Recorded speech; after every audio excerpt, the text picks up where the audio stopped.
Socks just wanted to say hi because he's a snuggle bug. Are you a snuggle bug? Out, go on. Shoot, shoot. Good boy. Watch your tail. Hello everyone and welcome back to my channel. If you don't know who I am, I'm Amber Rose, also known as the Religious Hippie. You can basically follow me on any social media platform. Just type in the Religious Hippie and you will find me. So today we're going to be talking about 10 ways you can better yourself. This can be for a future relationship, a current relationship. It can just be for yourself. It can even be if you're in a marriage or if you're married or you are getting engaged or are engaged, whatever your path might be right now or where you're at in life, this can help you. So we're just going to jump into this. The first thing you should work on is self-discipline. Noted that this is not going to be an overnight change. This takes a while. Just like any habit where it takes at least a month for it to get integrated, it's going to take a while. But if you're persistent and you continue, with the process, then you will see developments, you will see changes in your own personal life and with your relationships with others. So the first thing we want to know, I guess, about ourselves is what our weaknesses are. So basically, what are you struggling the most with that could impact the relationships you have with others? This could be sins such as sexual sin, pride, those types of things where you always have to win an argument, things like that. Or it could be just unhealthy eating. It could even be as simple as being lazy. So first you have to define what your weakness is. So when you figure out what your weakness is, it's usually something that protrudes the most from your life, like something that is extremely noticeable by almost everyone. You can also ask your friends what your best and worst qualities are. Those also really help. But I would suggest asking very close friends who actually know you and spend time with you. Otherwise, you're gonna get iffy answers, if you know what I mean. Okay, so then the second thing, which piggybacks off of that, is we have to remove our temptations. You guys know that saying, out of sight, out of mind. It is extremely useful and helpful. So let's say you're dealing with unhealthy eating, like you're not eating clean. Throw out all the junk food. Stop buying junk food. It's that simple. Of course, you can always treat yourself. If you want to go to Dairy Queen and get a sundae, go to Dairy Queen and get a sundae. But if you're not keeping it in your house, it's going to be harder for you to access it, therefore creating better habits. Likewise, if you struggle with sexual sin, put web blockers on your phone, put web blockers on your computer. Whenever you feel the temptation or urge, go work out, do something productive, move. Break that cycle, break that habit, and eventually new habits, good habits will form where instead of falling into that temptation, you turn to something more healthy, such as working out or just being active, talking to your accountability partner or something like that. And we talked about that in my Q&A about purity, chastity, and chivalry. And then let's say you struggle with laziness or sloth, okay? Get rid of your couch and get rid of your TV, get rid of everything you can sit on and get rid of your bed. I'm kidding. But if you are more tempted to lay in bed and be on your phone for 3 hours before getting up and doing something productive, put time blocker apps on your phone. Time app blockers, you can find it in the App Store. Basically, it only permits you to access your phone apps after a certain time. So basically, if you wake up at, let's say, 8, you can set your timer so that you're not allowed to access any of your social media apps until about 10 or after you've already been somewhat productive. So the third thing, and something I think is actually the most important, is to have a clear vision of the goals you want and how to achieve them. So some good questions to ask is, what does success mean to me? And where am I at mentally, spiritually, and physically, and where do I want to be? I need to put a disclaimer in here. Make sure that your goals are attainable. Do not set a year-long goal where you're like, oh, I'm scrawny and low, and I want to be all buff and mighty and majestic at the end of the year. Make sure you take the tiny steps. So every week or every month, set a small goal for yourself. Like maybe you want to go from lifting 100 pounds to 125 pounds in a month, okay? Like set small goals for yourself. Or let's say you want to start praying the rosary daily, but you've never prayed it before or you really struggle with it. Start praying 1 decade a night and then slowly work your way up. So make sure that your goals are attainable, otherwise you're going to get frustrated and you're going to fall off the bandwagon and you're just going to go, I've done that multiple times. I'm speaking from experience. So make sure your goals are attainable and they're just little baby steps. And those baby steps lead to bigger steps, I promise. Okay, and the last tip I have for you guys when practicing self-discipline is to remember why you are doing it.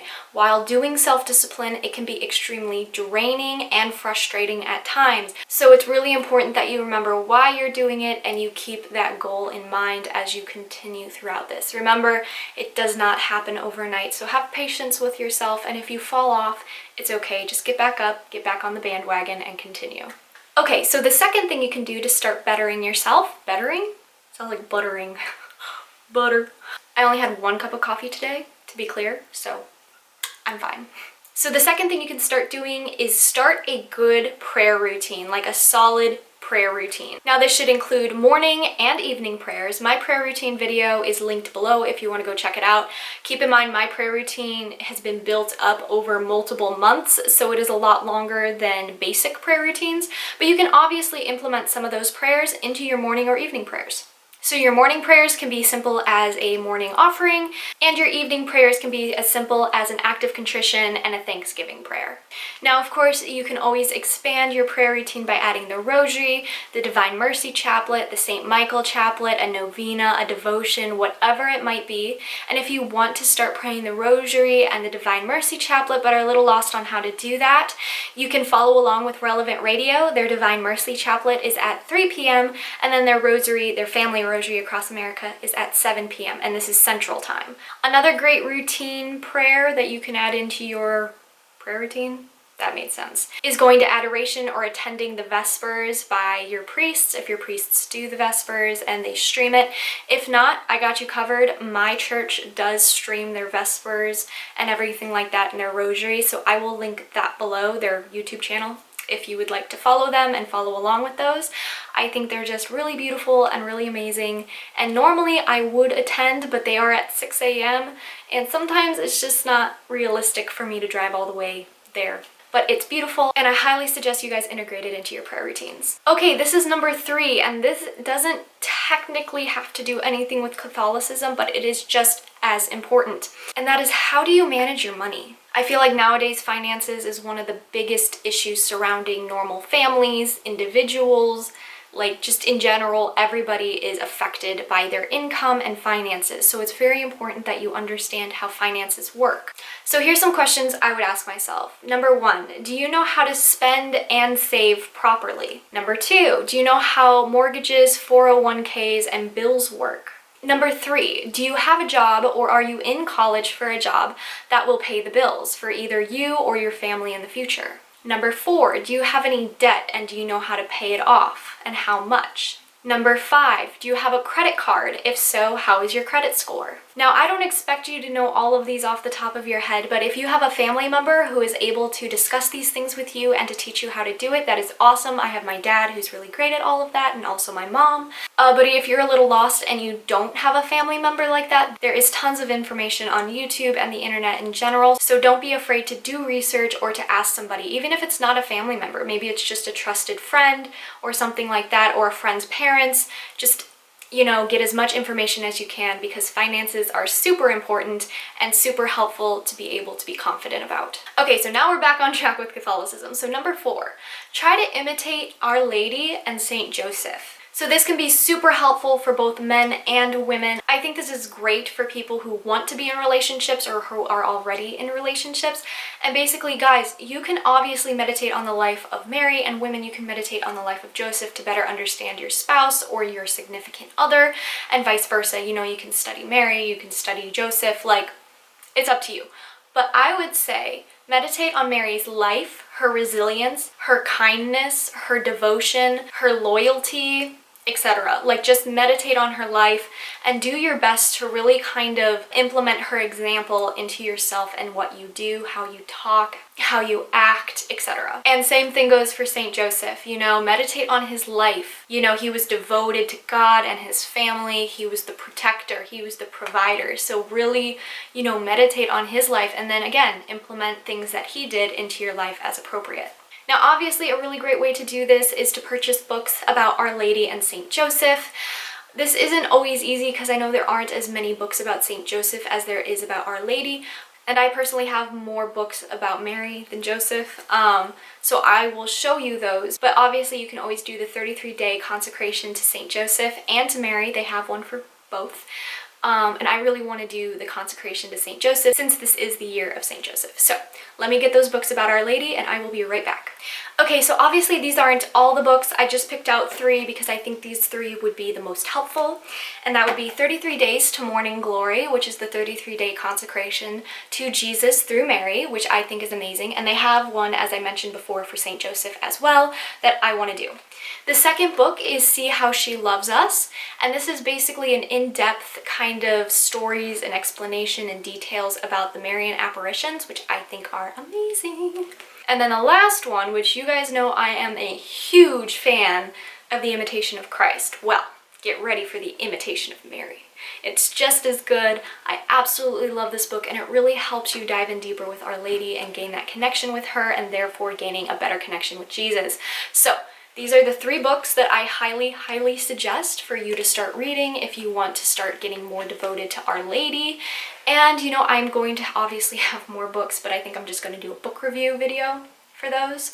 But these are the 3 main ones that I highly suggest. Okay, moving on. So the 5th way you can better yourself is practicing the 7 cardinal virtues. So the first cardinal virtue is prudence. This basically means that you're going to look for the good in any situation you possibly can, and that you go through the right means to achieve a goal you want, if that makes sense. So let's say there's something you want, well, you work hard for it instead of cheating to get it, if that makes sense. So the second cardinal virtue is justice. This basically means that you have the constant and firm will to give God and your neighbors what is due to them. All right, and then the third cardinal virtue is fortitude. This is basically where we demonstrate strength during temptation, and no matter what fear we have in our lives, we basically do our best to overcome it and face it head on. So the next one is temperance. This is where we use, created goods moderately. So we use basically pleasure in a moderate way, a non-sinful way. So let's say, you just worked a really long day and you just want to sit down and watch some TV, and you watch like 1 show or 2 shows, maybe 3, and then you're like, okay, awesome, I'm going to go do some more stuff now. That is great temperance. You don't want to overuse, pleasures and things like that. You don't want to eat too much ice cream, but enjoying in moderation is what temperance is. So then the 5th cardinal virtue is faith. This is a virtue where we believe and trust in God and everything He has revealed as truth. The 6th cardinal virtue is hope. This is basically where, we desire the kingdom of heaven and to be with God eternally after our earthly lives. This is where we basically put our trust in Christ's promise and where we rely on the grace of the Holy Ghost. And then the last one is charity. Obviously, this is a really important one. This is basically where we have love for God above all else, and because we love God, we love our neighbors. So the 6th way you can better yourself is by surrounding yourself with good people. So basically what I'm saying is saints make saints. A lot of the saints back in the day actually knew each other. Now, I'm not saying that you should get rid of your friends who have different views than you, different religions, different backstories, whatever it might be. No, but they should respect you and your religion and your beliefs, and vice versa. These are 3 questions I ask myself when I'm looking at a friend thinking if they're going to help me on my path to heaven, or if maybe they're not the greatest example. So obviously the first question is, are they setting a good example? We are molded by the people we surround ourselves with. So if they're acting a certain way, we will subconsciously start acting that way as well. So are you surrounding yourself with good people who are good examples? Question number 2, which is also another obvious question, are they help aiding in your path to heaven, or are they deterring it? In other words, are they promoting that you go to a strip club with them or go get drunk with them, etc.? And number 3, are they toxic? Do they mistreat others, and do they disrespect you? If so, they're probably not good friends to begin with. Okay, so the 7th thing you can do to better yourself is to become comfortable with silence. Silence is one of the ways that God can truly speak to us. When we cut out all the worldly noise, all the outside distractions, we can truly focus on God. So if you normally have a TV going on in the background, a radio, your phone, a podcast, whatever it might be, set apart a certain time during the day where you're just in complete silence with God. This can really help you become more reflective on your life and more self-aware and being in the moment, which is super crucial, especially in today's world where everybody's on the internet, everybody's on their phone, people are constantly thinking about the past and the future. It's really great to just take those moments of silence and be present. Okay, so the 8th thing you can start doing to better yourself today, or in a few hours in case you need a nap. I always could go for a nap, you never know. But basically the 8th thing you can do is you can start helping others. Through helping others, it makes us become more in tune to other people's needs, which kind of gives us a lesson in empathy, which is super important. This also helps us to learn and to make sacrifices for others, which is super important, especially when you're in a relationship. It can also build compassion and a sense of dedication, which we all know is needed when you're in a relationship or just in general with your friendships. So how can we help people? Well, obviously you can help your neighbors, especially in this time of COVID. Offer to go get groceries for that old lady in your neighborhood.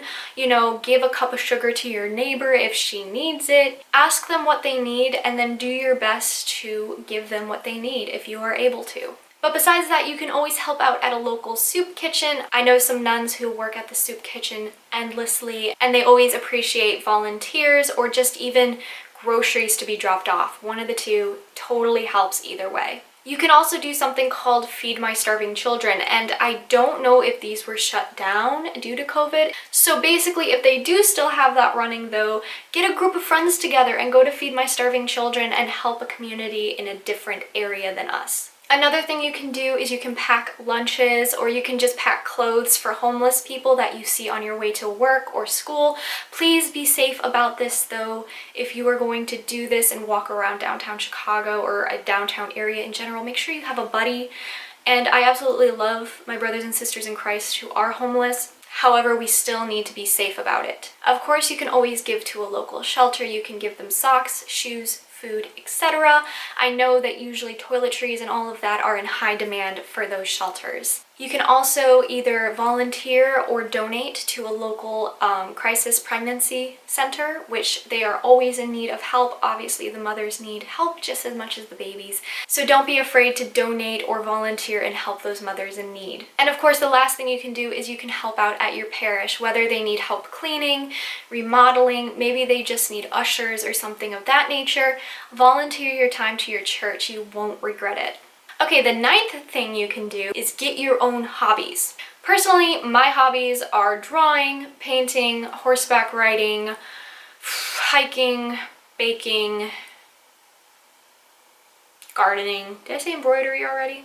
I have quite a few hobbies, to say the least. So get some hobbies, learn something new, gain a new skill, you know, just expand your brain. And I mean that metaphorically, not physically, because you would die. And we don't want that. In general, hobbies are great, whether it's running or chess or woodwork, whatever your hobby might be. It's always great to have something that's going to challenge you and that's really going to take your mind off of the outside world. Okay, number 10, last but not least, get a spiritual director. This is someone who can truly point you in the right direction during your spiritual journey, and usually they have amazing insights. They can help us look at our lives from a different perspective and give us new ideas and new ways to deal with situations we may have never thought of before. Obviously, you are going to want to get someone who is Catholic and not just by name, like an actual practicing Catholic who knows our stuff, knows why we do things, etc., who can really set you on that path for success and spiritual success. So with all of that being said, I hope this video helped you guys get some more ideas on how to better yourself, whether for yourself or for a relationship, future relationship, engagement, whatever it is. I really hope that this helped you guys. And, you know, let me know down below what you've done to better yourself. Have a great rest of your day, guys. Bye!